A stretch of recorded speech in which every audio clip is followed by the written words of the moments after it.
entrepreneurs with wonderful services and product have limited access to market. And I believe platform like this offers that opportunity for those entrepreneurs. With access to market, one is able to access necessary funding.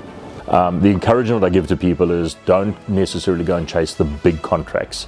And what I'm talking about there is looking at the tier one suppliers where there's big financial commitment, there's big volume commitment, and it's a long-term project with huge capital investment.